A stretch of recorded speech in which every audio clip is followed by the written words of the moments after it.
எல்லாரும் சந்தோஷமா இருக்கீங்களா? ஆமென். ஆமென். ஆமென்.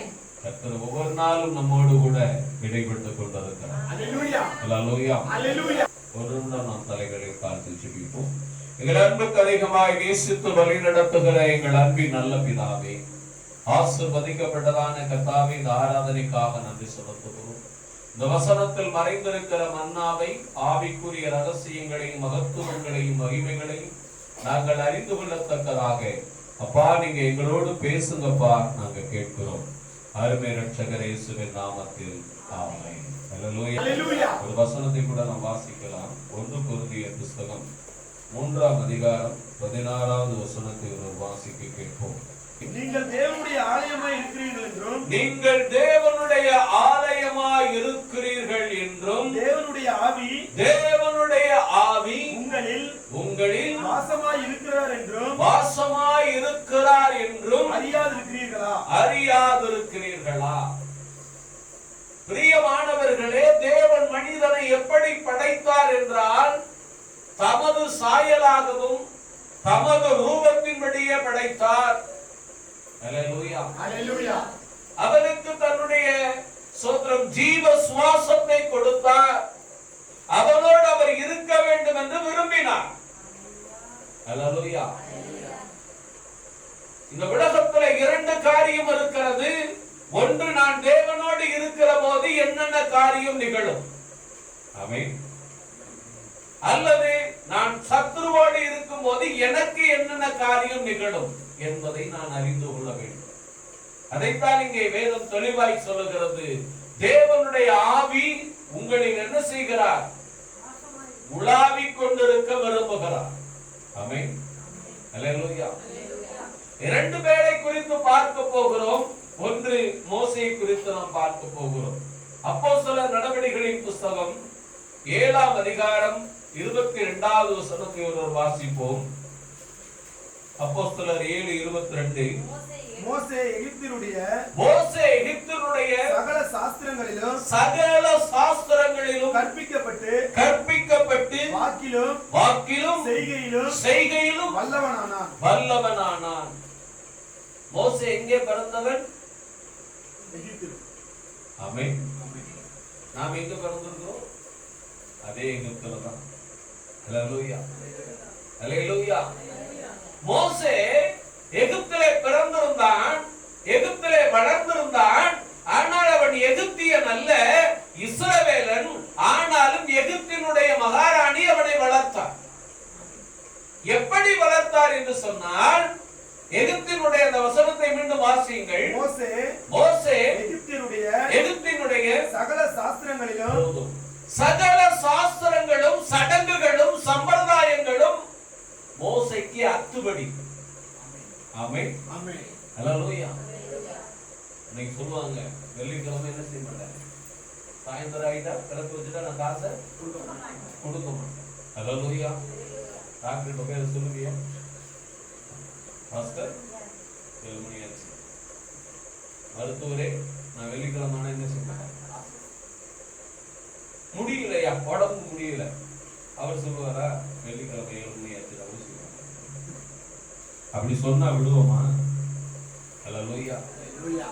சகல சடங்குகளையும் அவன் கற்று அறிந்திருந்தான். வேதம் தெளிவாய் சொல்லுகிறது, அவன் வாக்கிலும் செய்கையிலும் எப்படி இருக்கிறான்? வல்லமை உடையவனாய் திகழுகிறான். ஆனால் அவனுக்கு அதில் நிறைவு கிடைக்கவில்லை. அதில் என்ன கிடைக்கல? நிறைவு கிடைக்கவில்லை. காரணம் என்ன? நீங்கள் ஒன்றை அறியதான் அதிலே நிறைவு ஏசி என்று தெரிந்து கொள்ள முடியும். நீங்க வேதத்தை படிக்கிறீங்க தானே, படிக்க தானே தெரியுது ஏசி எவ்வளவு நல்லவர். ஆமென். அல்லேலூயா. நீங்கள் படிக்காமல் இருக்கிற பொழுது இந்த உலகம் உங்களுக்கு நல்லதாக தெரியும், இந்த உலகம். ஆனால் அந்த உலகம் உங்களுக்கு நிறைவை தர முடியாது. என்ன தர முடியாது? நிறைவை தர முடியாது. ஆனால் ஆண்டவராய் இயேசுவால் மட்டும்தான் ஒரு மனிதனுக்கு நிறைவையும் வளத்தையும் ஆசீர்வாதத்தையும் கிருபையையும் தர முடியும். எத்தனை பேர் விசுவாசிக்கிறீங்க? பாருங்க, இப்ப மோசே சோதரம் எப்படி இருக்கிறாரு? எல்லாம் தெரியும் அவருக்கு, எல்லாமே தெரியும். தெரிஞ்சு என்ன செஞ்சாரு? அல்லேலூயா. அவனுக்கு என்ன கிடைக்கல? ஒரு நிறைவு கிடைக்கல. என்ன கிடைக்கல? ஒரு நிறைவு கிடைக்கல. அந்த நிறைவு யாரிடத்தில் இருக்கிறது என்றால் இயேசுவின் இடத்தில் இருக்கிறது.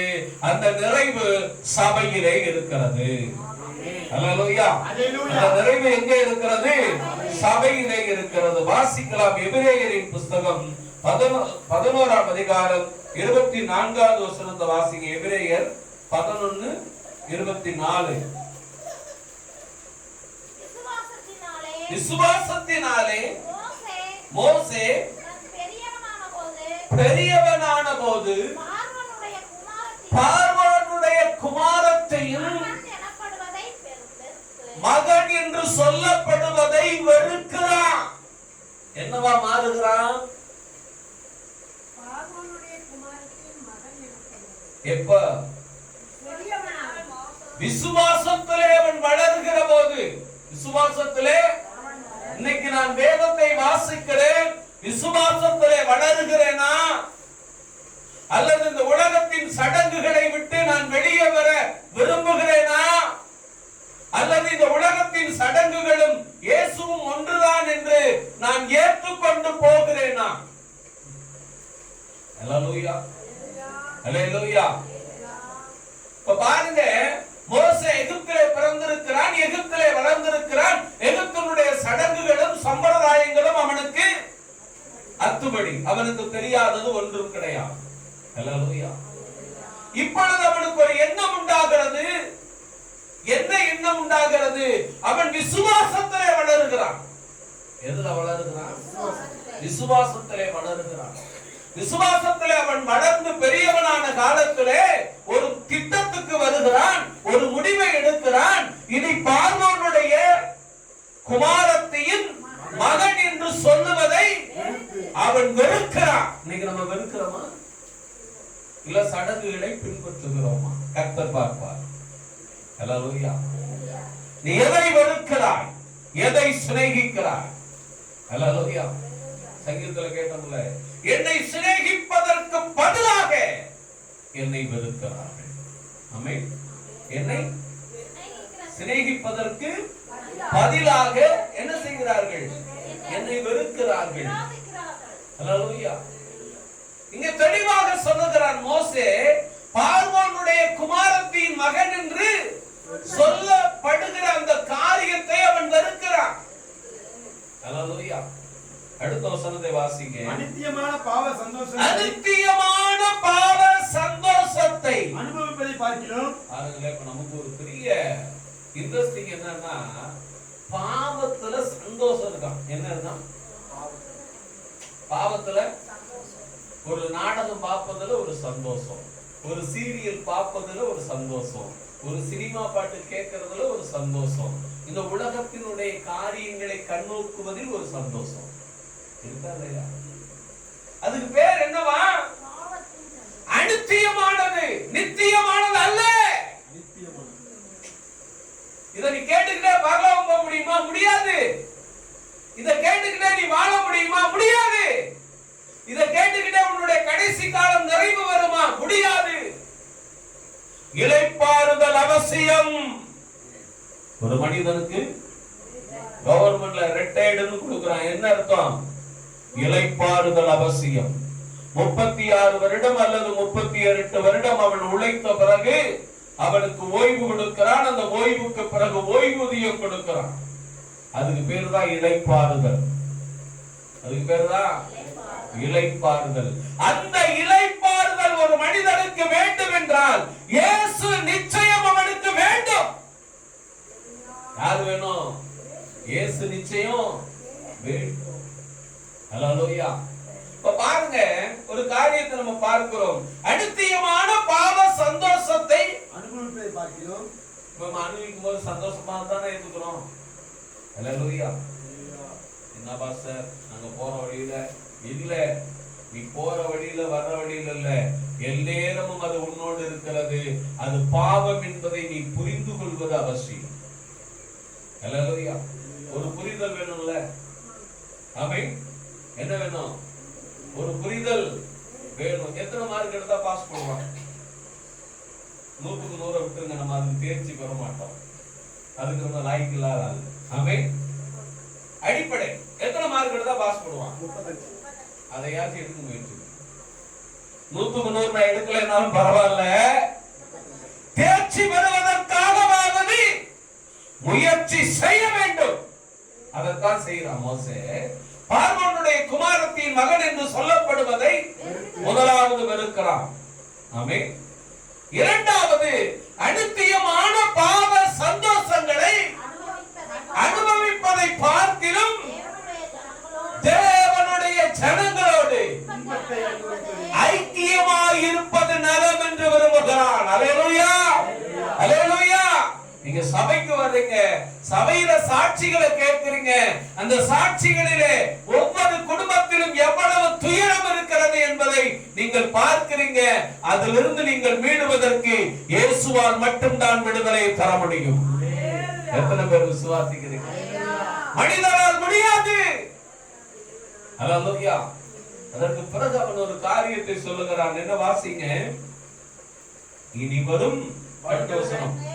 இனி வரும் பலன்கள் மேல் நோக்கமாயிருந்து, இனி வரும் பலன்கள் மேல் நோக்கமாயிருந்து இனி வரக்கூடிய இளைப்பாறுதலில் அவன் நோக்கம் வைக்கிறான். இது அனித்தியமானது. எகிப்தினுடைய கலாச்சாரம் அனித்தியமானது. நம்ம ஆசையா புடிச்ச கலர்ல ட்ரெஸ் வாங்கி போறோம். அது ஒரு நாள் பழசாதான் போகுது, அது ஒரு நாள் கிழிஞ்சுதானே போகுது. அதை நம்ம வீட்டுல வச்சுக்கிறது இல்லையே. அதுக்கு ஒரு காலத்தை நியமிக்கிறோம். அல்லேலூயா. அந்த காலத்துக்கு அப்புறம் அது என்ன ஆகுறது? எக்ஸ்பிரி ஆயிடுது. அல்லேலூயா. அது போல சொல்றோம், மோசே எகிப்துக்கு ஒரு காலத்தை நியமிக்கிறான். இந்த சடங்குகளுக்கு ஒரு காலத்தை நியமிக்கிறான். இது வேண்டாம், இது என்ன வேணாம், எனக்கு இந்த காரியம் வேணவே வேணாம். என்னதான் வேணும்? இனி வரக்கூடிய பலன் மேல் அவன் நோக்கமான, இயேசுவின் மேல் அவன் நோக்கமாக இருக்கிறான். இனி வரும் பலன் மேல் நோக்கமாய் இருந்து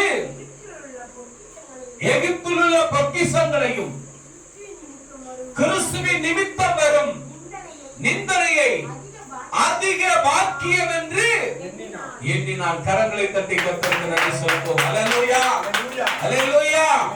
வாழ்வாதாரத்திற்கு பணம் அவசியம், வாழ்வாதாரத்திற்கு பணம் அவசியம். ஆனால் வாழ்வதற்கு சமாதானம் அதை விட அவசியம். அல்லேலூயா, அல்லேலூயா. நீங்க எத்தனை பேர் சூசைட் அட்டன் பண்ணீங்க பாத்தீங்களா? எதனால? பணம் இல்லைன்னா சமாதானம் இல்லை. அவனுக்கு அங்க என்ன இல்லை? சமாதானத்தை தருகிற இயேசுவும் இல்லை, அதை அறிந்து கொள்ளக்கூடிய வழியும் இல்லை. எத்தனையோ அரசு அதிகாரிகள், எத்தனையோ உயர் பதவியில் இருக்கிறவர்கள், பல கோடிகளை குவித்து வைத்திருக்கிறவர்கள் இறந்து போனதற்கு ஒரே ஒரு காரணம் என்ன தெரியுமா? சமாதானம் இல்லை. இனி வரும் பலன் மேல் அவனுக்கு நோக்கம் இல்லை. இனி வரக்கூடிய பலன் எப்படிப்பட்டது என்பதை அவன் அறிய விரும்பவில்லை. அல்லேலூயா.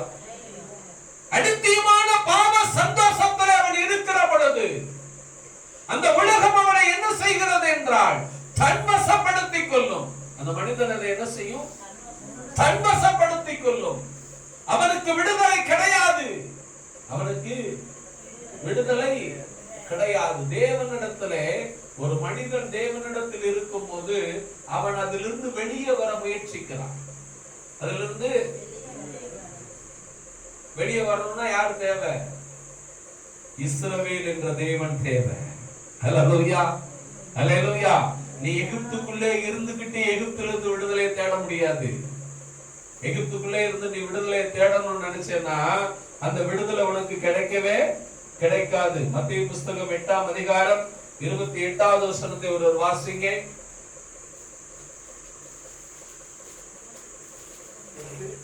28. அவர் அக்கறையிலே, மத்தேயு 8ஆம் அதிகாரம் 28வது வசனம். அவர் அக்கறையிலே ம். பொர்சுனு நாட்டில் வந்தபோது ம். பிசாசு பிடித்திருந்த பிசாசு பிடித்திருந்த 2 பேர் பிரேத கல்லறையிலிருந்து புறப்பட்டு கல்லறையிலிருந்து புறப்பட்டு அவருக்கு எதிராக வந்தார்கள். அவர்கள் மிகவும் கொடியவராய் இருந்தபடியால் எப்படி இருந்தா? அல்லேலூயா. மிகவும் கொடியவர்களாய் இருந்தார்கள். தங்கள் சரீரங்களை தாங்களே கெடுத்துக் கொண்டிருந்தார்கள். அந்த வழியே ஒரு மனுஷனும் அந்த வழியே ஒருவனும் நடப்பதற்கு கூடாது இருந்தது. நீ சொன்னல அந்த மனுஷன்கிட்ட ஒருத்தரும் பேச முடியாது. யாரு சொன்னாலும் அவன் கேட்கவே மாட்டான். யாரு சொன்னாலும் அவன் கேட்கவே மாட்டான். அப்படின்னா சாத்தான் உச்ச தலையில உட்கார்ந்து இருக்கான்னு அர்த்தம். அல்லேலூயா, அல்லேலூயா. அந்த வழியா யாரும் என்ன செய்ய முடியல? நடக்க முடியல. அவன் இருக்கிற இடம் எப்படிப்பட்ட இடம்? எங்க இருந்தான்? வீடு எங்க இருந்தது? பிரேத கல்லறையிலே அவன் வாழ்வாதாரம் இருந்தது. அவன் வாழ்க்கை அப்படித்தான் ஓடிக்கொண்டிருந்தது. அந்த இடத்திற்கு இயேசு ஒரு நாள் வருகிறார். அந்த இடத்துக்கு ஒரு நாள் இயேசு வருகிறார். அல்லேலூயா. இயேசு வந்த பிறகு அங்க என்ன நடக்கிறது? அவன் என்ன கேட்கிறான்? அப்பொழுது பிசாசுகள் நீர் எங்களை துரத்துவீரானால் நாங்கள் அந்த பன்றி கூட்டத்துக்கு போகும்படி உத்தரவு கொடும் என்று அவரை வேண்டிக் கொண்டன. அதற்கு அவர் போங்கள் என்றார். அவைகள் புறப்பட்டு பன்றி கூட்டத்தில் போயின. அப்பொழுது பன்றி கூட்டம் எல்லாம் உயர்ந்த மேட்டிலிருந்து கடலிலே பாய்ந்து ஜலத்தில் மாண்டு போயின. அவைகளை மேய்த்தவர்கள் ஓடி பட்டணத்தில் சென்று இந்த சங்கதியில் எல்லாவற்றையும் பிசாசு பிடித்திருந்தவர்களுக்கு சம்பவித்தவைகளையும் அறிவித்தார்கள். அப்பொழுது அந்த பட்டணத்தார் யாவரும் இயேசுவுக்கு எதிர்கொண்டு வந்து அவரை கண்டு தாங்கள் எல்லைகளை விட்டு போகும்படி அவரை வேண்டிக் கொண்டார்கள். அப்பொழுது அவர் படவில் ஏறி இக்கரைப்பட்டு நம்முடைய பட்டணத்திற்கு வந்தார். அங்கே படுக்கையிலே கிடந்த ஒரு திமிர்வாதக்காரன். அந்த பிசாசுகள் எல்லாம் என்ன செய்கிறது? அவனை விட்டு வெளியே போகிறது. எப்போ? இயேசு வருகிற போது. நீ இயேசுவினிடத்தில் வருகிற போதுதான் இந்த காரியம் நடக்கும். நீ இயேசுவினிடத்தில் வராவிட்டால் இந்த காரியம் ஒருபோதும் என்ன செய்யாது. சபைக்கு வாங்கன்னு சொன்னா உங்களுக்கு வேற வேலையே இல்லை. எப்ப பார்த்தாலும் எங்களை நீங்க என்ன செய்றீங்க? சபைக்கு வான்னு சொல்லிக்கிட்டே இருக்கீங்க. அல்லேலூயா. அது அவர்கள் சொல்லவில்லை, அவர்களுக்குள் இருக்கிற ஆவி அவர்களை அவ்வாறு நடத்துகிறது. ஆமென். தேவனுடைய ஆவி உங்களுக்குள் வாசமாய் இருக்கிறது என்பதை நான் முதலாவது புரிந்து கொள்ள வேண்டும். அந்த ஆவி எனக்குள் வருகிற போது ஒரு சில காரியங்கள் இருந்து என்னை விடுவிக்கிறார். ஒன்று, எகிப்தினுடைய கலாச்சாரத்திலிருந்து என்ன செய்தது? பிரித்தெடுக்கிறார். அடுத்து, அநித்தியமான பாவ சந்தோஷத்திலிருந்து என்னை பிரித்தெடுக்கிறார். அல்லேலூயா. அடுத்து, இனி வரக்கூடிய பலன், இனி வரக்கூடிய காரியத்தின் தொலைநோக்கு பார்வை எனக்கு கொடுக்கிறார். அல்லேலூயா, அல்லேலூயா. பாருங்க, அவன் விசுவாசத்திலே பெரியவனான போது அவனுக்கு நடக்கிற ஒரு சில காரியங்கள் வித்தியாசமாக இருக்கிறது. அல்லேலூயா. அது என்னவா இருக்கிறது? 11 அதிகாரம் 25வது வசனத்தை வாசிங்க. அநித்தியமான பாவ சந்தோஷங்களை அனுபவிப்பதை பார்க்கிறோம். தேவனுடைய ஜனங்களோடு துன்பத்தை அனுபவிப்பதை தெரிந்து கொண்டு இனிவரும் பலன் மேல் நோக்கமாய் இருந்து எகிப்தில் உள்ள பொக்கிஷங்களிலும் கிறிஸ்துவின் நிமித்தம் வரும் நிந்தையை அதிக பாக்கியமாக கருதினான். சபையை என்னைக்கு நீ அதிக பாக்கியமாக கருதுகிறாயோ அன்றைக்கு உன் வாழ்க்கையை தேவன் மாற்றுவார். அல்லேலூயா, அல்லேலூயா. நீ சபைக்கு வர்றது தருத்தரும் நினைக்கிற வரைக்கும் மாறவே புரியுதுங்களா? நான் சபைக்கு வர்றது, நான் வந்து இப்படிதான் இருக்கிறேன், தருத்தரத்தான் இருக்கிறேன், தருத்தரமா தான் இருக்கு அப்படின்னு நீ நினைக்கிற வரைக்கும் அது மாறவே மாறாது. அல்லேலூயா, அல்லேலூயா. அவன் எகிப்திலே எதை விட்டு வருகிறான்? பொக்கிஷங்களை விட்டு, ஆசீர்வாதங்களை விட்டு. அங்க என்ன இல்ல? சமாதானம் இல்ல. என்ன கிடையாது? சமாதானம் இல்ல. பூமியில் வாழக்கூடிய சமாதானம் அங்கே இல்லை. அதனால் அவன் அவைகளை புறக்கணித்து வருகிறான். வரும்போது அதிக சமாதானத்தை தேவன் அவனுக்கு கட்டளையிடுகிறார். ஹல்லேலூயா, ஹல்லேலூயா. அதான் வேதம் சொல்லுகிறது, கிறிஸ்துவின் ஜனங்களோடு துன்பத்தை அனுபவிப்பது அதிக பாக்கியம் என்று எண்ணினான். எப்படி நினைக்கிறான்? சபைக்கு வர்றது அதிக பாக்கியம். நம்ம சபைக்கு வர்றது எப்படி நினைக்கணும்? அதிக பாக்கியம். ஹல்லேலூயா, ஹல்லேலூயா, ஹல்லேலூயா. சபைக்கு வர்றது நீ அதிக பாக்கியம் நீ என்னைக்கு நினைக்கிறாயோ அன்னைக்கு கர்த்தர் உனக்கு ஒரு காரியத்தை திட்டமிடுவா. என்ன செய்வார் தெரியுமா? வாசிங்க சோதரம் யாத்ராகமம் புஸ்தகம் 33ஆம் அதிகாரம் 11வது வசனத்தை வாசிங்க.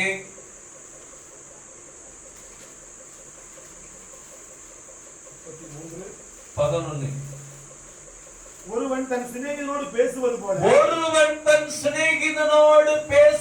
போல கர்த்தர் மோசேயோடு முகமுகமாய் பேசினார். கரங்களை தட்டி கர்த்தருக்கு நன்றி சொல்லுவோம். ஹல்லேலூயா, ஹல்லேலூயா. தேவன் எப்படி பேசுறாரா? முகமுகமாய் பேசுவார். எப்போது? சபைக்கு வருவது அதிக பாக்கியம் என்று எண்ணுகிற போது. சபைக்கு வருவது அதிக பாக்கியம் என்று என்னைக்கு நீ நினைக்கிறாயோ அன்னைக்கு கர்த்தர் உன்னோடு முகமுகமாய் பேசுவார். ஹல்லேலூயா, ஹல்லேலூயா. எப்படி இருக்கும் தெரியுமா அந்த ஆசீர்வாதம்? அளவிட முடியாதது, அள்ளி செல்ல முடியாதது, உன்னால் தாங்க முடியாத ஆசீர்வாதமாய் மாறும். உன்னால் தாங்க முடியாத ஆசீர்வாதமாக அது மாறிக்கொண்டே இருக்கும். காரணம் என்ன தெரியுமா? மோசேக்கு தெரியாமல் தேவன் எதையும் செய்ய முடியாமல் போனது. மோசேக்கு தெரியாது. நம்ம வீட்டுல நமக்கு நடக்கிறது தெரிய மாட்டேங்குது. உண்மையா இல்லையா? நினைக்கிறோம் நம்ம வீட்டுல இருக்கிற பிரச்சனை என்னமோ பெரிய, அதாவது பூதாகரமா நினைக்கிறோம். ஒண்ணு இல்ல, சாதாரணமானது. நீ சபைக்கு வருவதை அதிக பாக்கியமாக என்றைக்கு கருதுகிறாயோ அன்றைக்கு அந்த பிரச்சனைகள் உன் தலைக்கு மேல் இருந்தாலும் உன் பாதத்துக்கு கீழே இருக்கிற மண்ணாக மாறியே தீரும். ஹல்லேலூயா, ஹல்லேலூயா. பாருங்க மோசே கூட தேவன் எப்படி பேசுறாரு? முகமுகமா பேசுறாரு. யோசுவா பார்க்கறான், சிநேகிதனோடு பேசுவது போல பேசிக்கிட்டு இருக்கிறார். ஐயா எப்படி பேசிக்கிட்டு இருக்காரு? சிநேகிதனோடு பேசுவது போல தேவன் என்ன செய்றாரு? கிடைக்குமா அந்த சிலாக்கியம்? கோடி ரூபாய் கொடுத்தாலும் கிடைக்குமாங்க? ஆமென், ஹல்லேலூயா. ஒரு பிரச்சனை வருகிறது, ஒரு பிரச்சனை வருகிறது. வாசிக்கலாம். என்னாகும் புஸ்தகம் 12ஆம் அதிகாரம் 7வது வசனத்தை வாசிங்க. என் தாசனாகிய மோசேயோ அப்படிப்பட்டவன் அல்ல.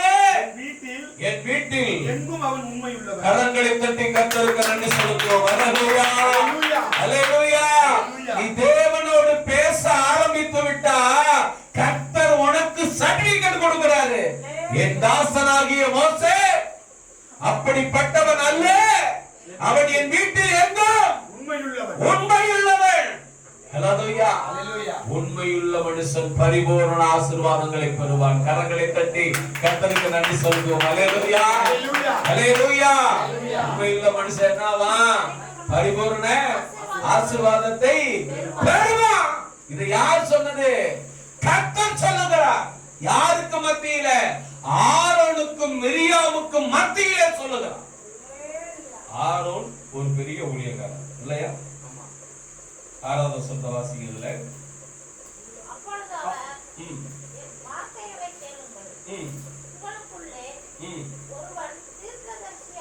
ஒருவன் தீர்க்கதரிசியாய் இருந்தார். கர்த்தராகிய நான் தரிசனத்தில் என்னை அவனுக்கு வெளிப்படுத்தி சொப்பனத்தில் அவனோடு பேசுவேன். என் தாசனாகிய மோசே அப்படிப்பட்டவன் அல்ல. என் வீட்டில் எங்கும் அவன் எப்படிப்பட்டவன்? உண்மையுள்ளவனாய் இருக்கிறான். இருக்கிறான். அல்லேலூயா, அல்லேலூயா, அல்லேலூயா. தீர்க்கதரிசி என்ற பட்டமெல்லாம் அவன் கடந்து வந்து விட்டான். மோசேயோடும் மிரியாமோடும் கர்த்தர் பேசுகிறார். நீங்கள் நினைக்கிறபடி அல்ல, உன் குடும்பத்தாரோடு தேவன் பேசுவார், உன் பிள்ளைகளோடு தேவன் பேசுவார், உன்னுடைய ஜனங்களோடு கர்த்தர் பேசுவார். நீங்கள் நினைக்கிறபடி அவர்கள் அல்ல, என்னுடைய பிள்ளைகள் என் வீட்டில் எங்கும் உண்மையுள்ளவர்களாக இருக்கிறார்கள் என்று கர்த்தரே சர்டிபிகேட் கொடுப்பார். அல்லேலூயா, அல்லேலூயா. நினைக்கிற உன் வாழ்க்கை கஷ்டத்துல இருக்கிறது, உன் குடும்பம் கஷ்டத்துல இருக்கிறது, உன் பிள்ளைகள் உன் பேச்ச கேட்கலன்னு இல்லங்க, அவர்கள் கேட்கிற காலம் கனிந்து கொண்டிருக்கிறது. ஆமென். கேட்டுத்தான் தீர வேண்டும். அப்படிப்பட்ட நிர்பந்தத்தை கர்த்தர் கொண்டு வந்து நிறுத்துவார். அல்லேலூயா. மிரியாமும் ஆரோனும் வெறுத்தார்கள். மிரியாமும் ஆரோனும் என்ன செய்தார்கள்? மோசேயை வெறுத்தார்கள். உங்களோடு மாத்திரம் தான் கர்த்தர் பேசுறாரா, என்னோடு தான் பேசுறார் என்று வெறுத்தார்கள். ஆனால் கர்த்தர் சொல்லுகிறார், நீ பேசுவதை விட, ஆரோன் பேசுவதை விட மோசே உண்மையை பேசிக் கொண்டிருக்கிறார். அல்லேலூயா. உங்கள் வாழ்க்கை மாறும், உங்கள் வாழ்க்கை வசந்தமாக மாறிய தீரும். அதற்கு நான் என்ன செய்ய வேண்டும்? சபைக்கு வருவதை அதிக பாக்கியமாக்கி மாற்றிக் கொள்ள வேண்டும். ஆராதனை அதிக பாக்கியமாக மாற்றிக் கொள்ள வேண்டும். நீ இந்த உலகத்தை எப்படி மாற்றிக் கொள்ளுகிறாயோ தெரியாது, நீ இந்த உலகத்தை எப்படி தன்வசப்படுத்திக் கொண்டாயோ தெரியாது.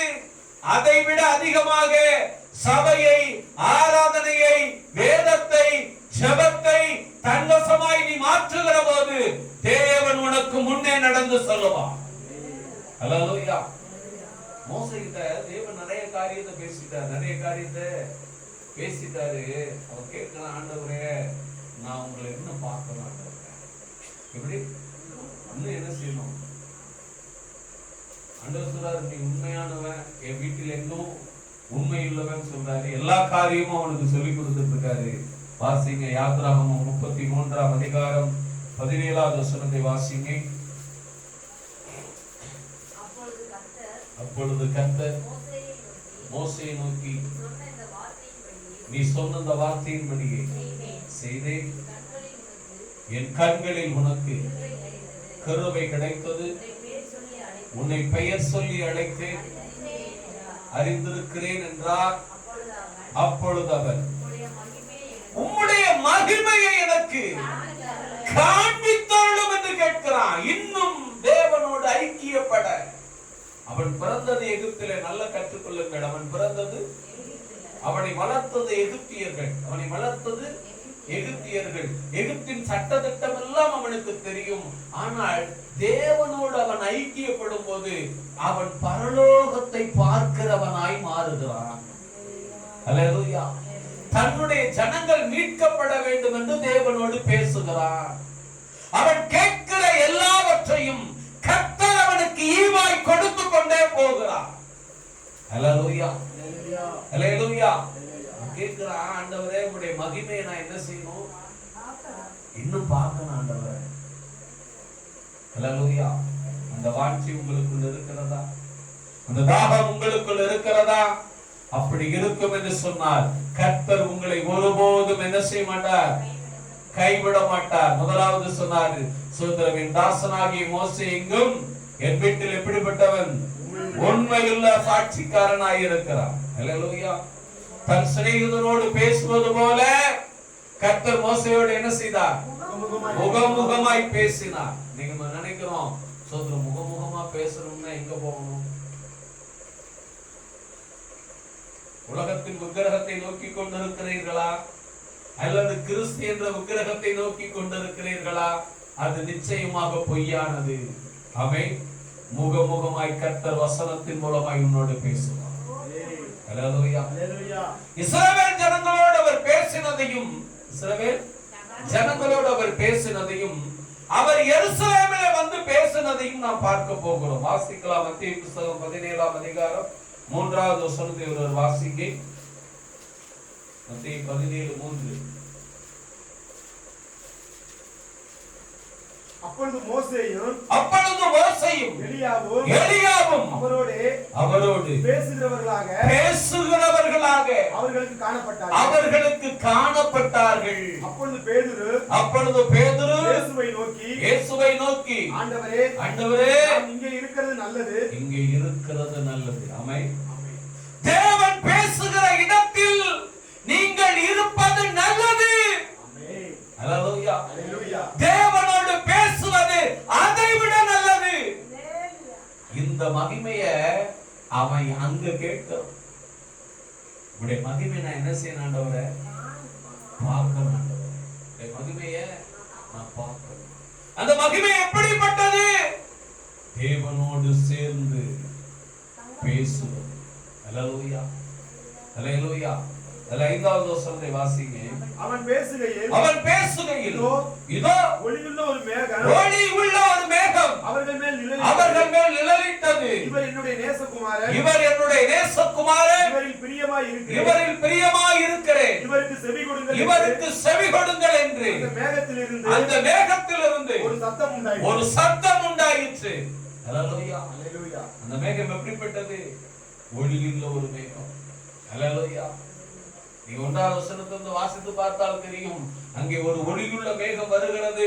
அங்கே எலியாவும் மோசேயும் இயேசுவோடு என்ன செய்கிறார்கள்? பேசுகிறார்கள். என்ன செய்றாங்க? பேசுகிறார்கள். இதைத்தான் அவன் பார்த்தான். இன்னும் உடைய மகிமை நான் என்ன செய்யணும்? பார்க்க வேண்டும். இந்த வாஞ்சை வேண்டும். நீ சபையிலிருந்து போன வாரம் பார்த்தோம். நீ சபையிலிருந்து பார்த்தால் சபை கூரை நீக்கப்பட்டு பரலோகம் பார்க்கிறது. ஆமென். ஹல்லேலூயா. நீ சபையிலிருந்து பார்த்தால் நிச்சயமாக பரலோகத்தில் இருக்கிற தேவனை உன்னால் தரிசிக்க முடியும். ஹல்லேலூயா. அதற்கு நான் செய்ய வேண்டியது என்ன? சபைக்கு வருவதை சாபமாக அல்ல, பாக்கியமாக மாற்றிக்கொள்ள வேண்டும். என்னவாய் மாற்றிக்கொள்ளணும்?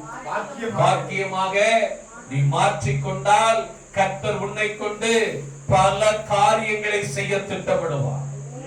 ஹல்லேலூயா. பல காரியங்களை தேவன் செய்ய திட்டமிடுவார். வாசிக்கலாம். சூத்திரம். எபிரேயரின் புத்தகம் 11ஆம் அதிகாரம் 27வது வசனத்தை வாசிங்க. விசுவாசத்தினாலே அவன் அதர்சனமானவரை தரிசிக்கிறது போல உறுதியாய் இருந்து ராஜாவின் கோபத்துக்கு பயப்படாமல் எகிப்தை விட்டு போனான். விசுவாசத்தினாலே முதற் பேரானவைகளை சங்கரிக்கிறவன் இஸ்ரவேலை தொடாதபடிக்கு அவன் பஸ்காவையும் இரத்தம் பூசுதலாகிய நியமத்தையும் ஆசரித்தான். தேவன் அவனிடத்தில் நியாய பிரமாணத்தை கொண்டு வந்து ஒவ்வொரு காரியமாக அவன் கரத்திலே கொடுத்தான். ஹல்லேலூயா. யார் அதற்கு சரியானவன் என்று பார்த்தார்? யார் அதற்கு? நாம சத்தியத்தை கேட்டு உலகத்துல போய் அது சொல்லுவோம். ஆடி முடிஞ்சு ஆவணி வந்தா உனக்கு எல்லாம் மாறிடுமா? கேட்டுக்கீங்களா? அப்புறம் தை பிறந்தா வழி பிறந்த. என்ன வழி நீ கேட்டிருக்கிறியா? வயிற்று வழியா இல்ல உடம்பு வழியா? கேட்டதில்லை இல்லையா? கேட்டிருக்குமா? கேட்க மாட்டான். அவன் சொல்றத நல்லது நம்ம முடிவு பண்ணிடுறோம். அவன் சொல்றத நல்லது நம்ம முடிவு பண்ணிடுறோம். அதனால அவன் சொல்றதெல்லாம் நல்லதுன்னு நினைக்கிறோம். அது போலதான் மோசே நினைச்சா கிறிஸ்துவின் ஜனங்களோடு பாடுகளை அனுபவிப்பது அதிக பாக்கியம் என்று கருதினார். அல்லேலூயா. சபைக்கு வருவது அதிக பாக்கியம் என்று என்றைக்கு நீ நினைக்கிறாயோ, என்றைக்கு விசுவாசிக்கிறாயோ, அன்றைக்கு கர்த்தர் உன்னோடு முகமுகமாய் பேசுவார். அல்லேலூயா. அன்றைக்கு கர்த்தர் உனக்கு மகிமையை வெளிப்படுத்துவார்.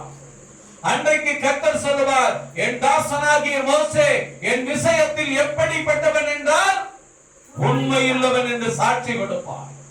அந்த சாட்சி மிக அவசியமானது. மிகவும் அந்த சாட்சி அவசியமானது. அவனிடத்தில் நியாய பிரமாணத்தை கொண்டு வந்து கொடுத்தார். எங்க? எகிப்துல. இந்த காரியம் எங்க நடக்குது? பஸ்கா பண்டிகை எங்க நடக்குது? எகிப்தில் நடந்து கொண்டிருக்கிறது. அல்லேலூயா, அல்லேலூயா. இந்த பஸ்கா பண்டிகை எங்க நடக்குது?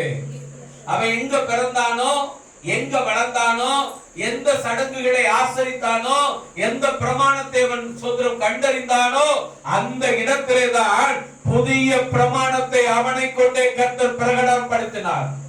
எத்தனை பேர் விசுவாசிக்கிறீங்க? அல்லேலூயா. உன்னை கொண்டே உன் குடும்பத்தை கர்த்தர் போஷிக்கவும் விடுவிக்கவும் ரட்சிக்கவும் அவர் போதுமானவர். ஆமென். அல்லேலூயா, அல்லேலூயா. எந்த ஜனங்களால் வளர்க்கப்பட்டானோ, எந்த சடங்குகளால் அவன் பராமரிக்கப்பட்டானோ, எந்த சடங்குகளால் அவன் ஆசீர்வாதமாய் வாழ்ந்தானோ, அந்த சடங்குகளுக்கு மேலாக அவன் நின்று நியாய பிரமாணத்தை எகிப்திலே நிலைநிறுத்தினான்.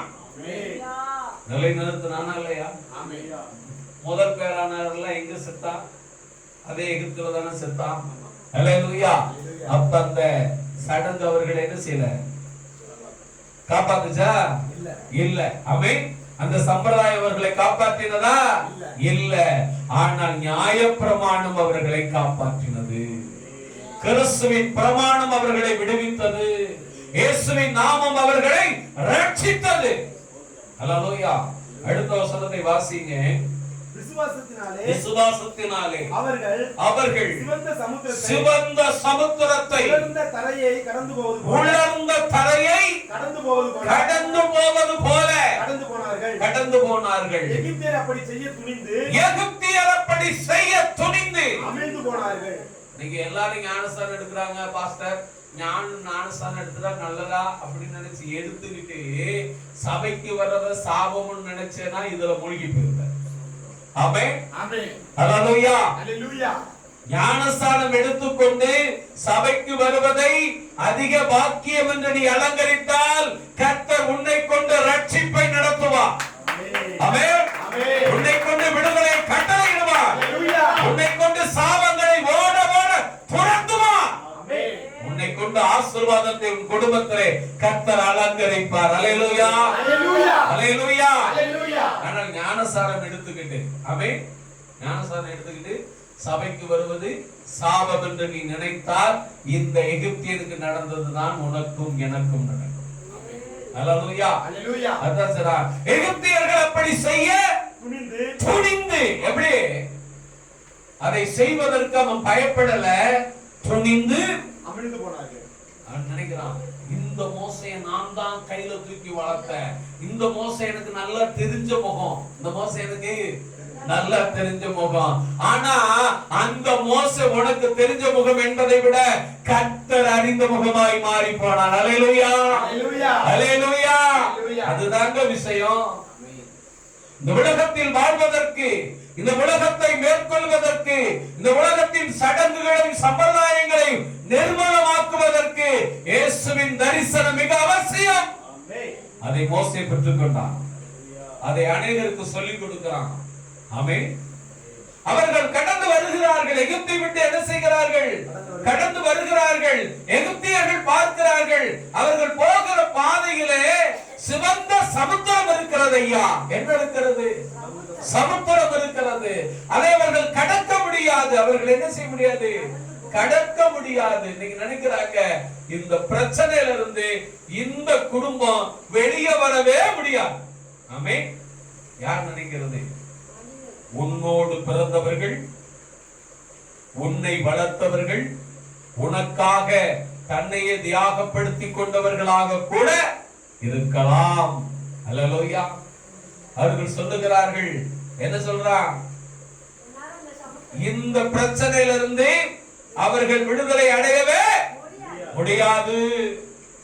அப்படிப்பட்ட ஒரு நிர்பந்தமான இடத்திலே இஸ்ரவேல் ஜனங்களும் மோசேயும் நிற்கிற பொழுது எல்லாவற்றையும் உண்டாக்கி எல்லாவற்றையும் ஆளக்கூடிய ஆண்டவராய் இயேசு கிறிஸ்து இறங்கி வருகிறார். ஆமென், ஆமென், அல்லேலூயா, அல்லேலூயா. சிவந்த சமுத்திரம் அவர்களுக்கு இரண்டாக பிரிகிறது. கரங்களை தட்டி கர்த்தருக்கு நன்றி செலுத்துவோம். அல்லேலூயா. உன் வாழ்க்கையில் இருக்கக்கூடிய எப்பேற்பட்ட பிரச்சனையாக இருந்தாலும், எப்பேற்பட்ட கொள்ளுங்கள். சபைக்கு வருவது அதிக பாக்கியம் என்று நீங்கள் விரும்பினால், அதை நேசித்தால், அதை முகமுகமாய் நீங்கள் சுவாசித்தால், கர்த்தர் உங்களுக்கு எதிரே இருக்கிற பிரச்சனை எவ்வளவு பெரிய சமுத்திரமாய் இருந்தாலும், அந்த சமுத்திரம் ஓயாமல் அலை எழுப்பிக் கொண்டிருந்தாலும் இரண்டாக பிரிக்க அவர் போதுமான தேவன். கரங்களை தட்டி கர்த்தருக்கு நன்றி சொல்லுவோம். அல்லேலூயா, அல்லேலூயா. எத்தனை பேர் விசுவாசிக்கிறீங்க? சிவந்த சமுத்திரம் அந்த மோசைக்கு முன்பாக என்ன செய்தது? இரண்டாக பிரிந்தது. அல்லேலூயா. ஒருவரும் அதற்கு எதிர்த்து நிற்க முடியவில்லை. காரணம் என்ன? மோசையோடு முகமுகமாய் பேசுகிற தேவன் இருக்கிறார். மோசையோடு மகிமையை வெளிப்படுத்துகிற தேவன் இருக்கிறார். அல்லேலூயா. மோசே எகிப்தினுடைய சடங்குகளை பின்பற்றுவதை விட இயேசுவை பின்பற்றுவது அதிக பாக்கியம் என்று நினைத்தான். எகிப்தில் அதனால் வருகிற ஆசீர்வாதத்தை விட இயேசுவினால் வருகிற ஆசீர்வாதம் உயர்ந்தது என்று கருதினான். நீங்க அதை நினைக்கிறோமா? சபை ஆராதனை எவ்வளவு அவசியமானது தெரியுமா? அதை பாக்கியமாக எண்ணுங்கள். அது பாக்கியமாக எண்ணுங்கள். அது எவ்வளவு பெரிய துர்பாக்கியம் வந்தாலும் உன்னை விடுதலையாக்க போதுமானது. அல்லேலூயா.